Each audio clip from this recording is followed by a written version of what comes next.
Good afternoon, Guardians. My name is the Black Link, and earlier today we had the release of a brand new Vidoc from Bungie, The Moon and Beyond, giving us a really good in-depth look at not only the initial content we're going to be getting in Destiny 2 Shadowkeep in just a few weeks on October 1st, but also a fantastic look at the seasons of content we're going to be getting post-Shadowkeep release. Let's go ahead and dive on into it. There's a lot of really interesting stuff to cover here. As usual, we get a great look at a lot of the new locales we'll be exploring when Shadowkeep comes out. This includes locations on the moon, some brand new activities, the nightmare hunts, new weapons and armor, and even a quick look at some of the story cutscenes, giving us hints of where the plot is going. In particular, we learn a bit more about the shadowy figures we've been seeing in a lot of the promotional material. We get to see how those nightmares are going to interact with the game world, and we even get the little tidbit that some of the brand new weapons we're going to be getting in Shadowkeep are going to react when those nightmares are nearby. They go on to show that in the video. It's sort of a neat sort of lore-based aesthetic for your weapons. That kind of reminds me of, say, Glamdring and Orcrist from the Lord of the Rings. Yeah, those swords glowed blue whenever orcs were nearby, something cool like that. Anyways, after that, we get this awesome shot of the new exotic rocket launcher, Deathbringer. And we even get to see it in action. For those who don't know, Deathbringer fires out kind of void-based seekers, similar to what warlocks have with their Cataclysm Nova Bomb. These seekers will track down targets, and based on the number that are fired there, it's probably going to have a pretty massive explosive radius. After that, we get to see something brand new in the Lectern of Enchantment. This is a mechanism of the occult built by Eris Morn to harness even the most unstable of magics. You can access the Lectern to create gear using Nightmare Essence and collect bounties. Meaning this is basically going to be a new vendor / weapon forge for us to engage in. Kind of almost a mixture of the original Prophecy Forge we had way back in Curse of Osiris, plus the weapon forges we got with the Black Armory, and of course the Menagerie change with being able to customize your weapons and gear. Basically, you're going to be able to pick up bounties from this thing, and utilize materials that you earn from completing those bounties in order to build new gear. Which is an awesome idea if you were to ask me. Like I said before, it's building upon things we've already got in the game with stuff like the Menagerie. And Luke Smith goes on to talk about here that you'll be able to build that gear, and if you don't get the role that you want, you can just keep building more gear. We actually get to see a couple of the bounty challenges that are going to be tied to this as well. And they seem for the most part pretty standard. The first one was Shock Therapy, which requires that you defeat 20 enemies in a nightmare hunt with arc damage. And that was followed up by the bounty Finishing the Hunt, which required that you defeated 12 enemies with finishers in a nightmare hunt. So nothing too crazy there. Completion of each of those bounties showed that you're going to get EXP for completing them, as well as a Phantasmal Fragment, which is of course one of the materials that you'll use with the Lectern and gear creation. This is all a part of the philosophy of building your character your way, which of course we get to see more of with Armor 2.0 and the way weapons and mods are changing when Shadowkeep comes out. Anyways, next up, we learn a lot about the seasons of content we're going to be getting moving forward. Luke talks about how every year they want to have a big expansion like Shadowkeep coming out, with 4 additional seasons of content coming after that. And that basically these expansions are going to set up a story that's going to be concluded by the time those seasons are finished. And of course, that's all going to start off with the beginning of the Season of the Undying. Then after that, it looks like we might have a new season titled The Season of Dawn.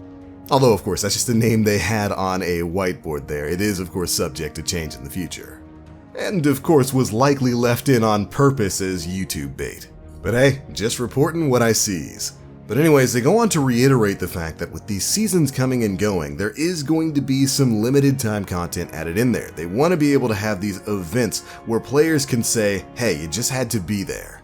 And that this is going to be the way they do things moving forward, unless they get some different ideas from the community. After that, of course, we get a look at the incoming Season Pass and the 2 tracks of rewards that you'll be able to earn as a part of that content. And remember, these rewards change every season, so we're only getting to see the Season Pass rewards for the Season of the Undying. But the rewards you get to see on there include stuff like legendary shards, glimmer, some legendary armor, weapons, the new Eververse engrams, and even an exotic engram along the premium track. They also go on to talk about their new artifact system and reiterate how that's supposed to change the endgame, how basically every season you're going to get a new artifact that's going to allow you to push beyond the normal bounds of power. and that over the course of that season, you're going to need to level up that artifact if you want to take on the game's toughest challenges. For example, with Master Mode, they go on to show a Nightfall with their new Nightfall mode, the Ordeal. And with these new Nightfalls, of course, comes the new difficulty modes, Adept, Hero, Legend, and finally Master. Master level difficulty has a recommended power of 980, with a total of 8 active mission modifiers. Meaning you're probably only going to be able to take on this challenge if you've been playing throughout a season, gotten your armor maxed out, and then used the artifact to boost your light even further.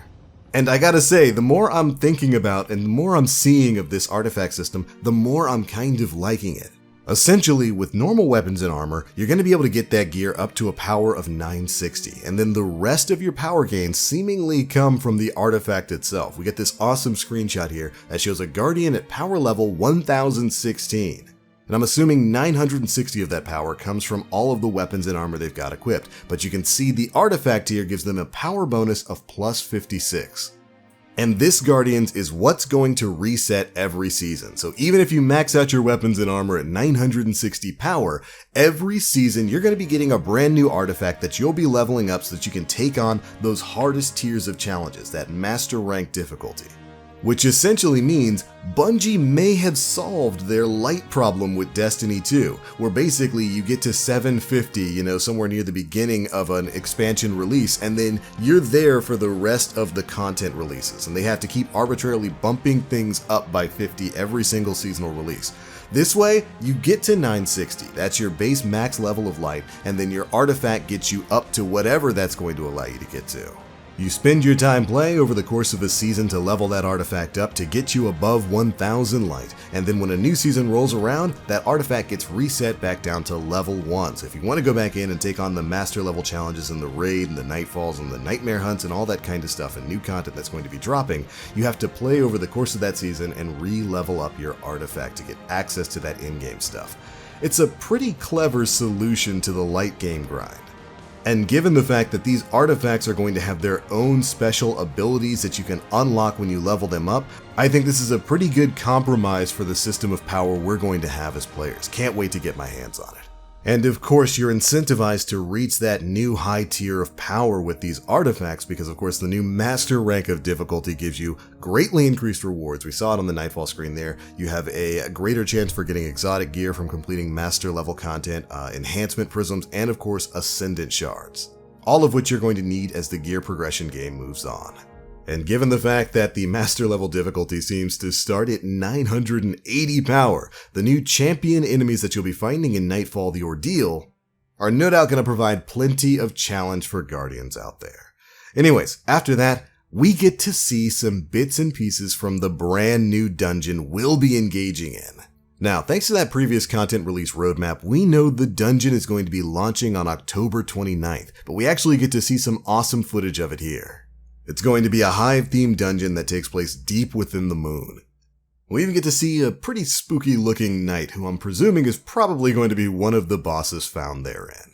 Anyways, moving on from there, we get some word about PvP, and I know a lot of you Guardians have been waiting to hear stuff like this. They basically renew their commitment to the Crucible and state that with Year 3, they're going to be focusing on Crucible content all throughout the coming year. This is going to include bringing back D1 maps, bringing in brand new game modes. We've got the changes coming to the Crucible playlist with Classic Mix, and of course the changes to comp and the ranking modes.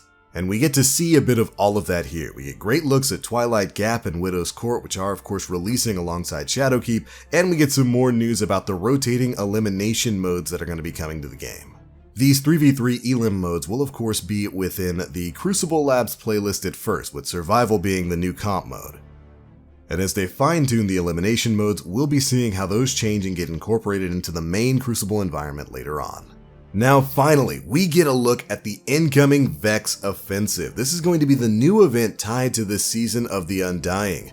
Basically, Vex from the Black Garden are invading everywhere. It almost feels kind of similar to when the Wolves were prowling way back in the House of Wolves, except the Vex opened these crazy Vex gates in the sky and they seem to be dropping in all kinds of different locales. And over the 3 months in the Season of the Undying, you'll be getting more powerful as you work to curb their invasion. This invasion is going to begin the same day that the raid launches on October 5th. and ultimately concludes on the 19th of November with the final assault, which is going to wrap up that chapter of the story and then bring on whatever comes next. They go on to state in the Vidoc that Season 8 is the catalyst to what happens in Season 9, which is going to build tension, and then in Season 10, things are going to get nuts. And finally, all of this is going to ultimately lead into Season 11, where Bungie states that everything's going to come together, which, based on everything we've seen thus far, sounds really exciting to me. The idea of a single evolving world with one storyline that gets advanced not just through an expansion release, but also through the seasons of content that we're getting afterwards, is exactly what Bungie seems to be building towards here with the start of Shadowkeep, and I cannot wait to see where it's going to be going. But alright, there we go, Guardians. That is it for your wrap-up of the new Bungie Vidoc, The Moon and Beyond. We truly got to see what's going to be coming out with Shadowkeep, as well as a great sneak peek at the seasons of content we're going to be getting afterwards. But anyways, that is it. Those are my thoughts on everything we learned today. Be sure to leave me yours down in the comment section below. What are you most excited about? How do you feel about the new in-game grind being tied around artifacts rather than just your basic gear? Be sure to let me know. And if you enjoyed this video or found it helpful, feel free to drop a like, make sure you subscribe, and hit that notification bell to stay up to date with all the latest stuff we're putting out. But alright, Guardians, that is it for this one. Thank you all so much for watching. And as always, I am the Black Link. You Guardians, stay frosty.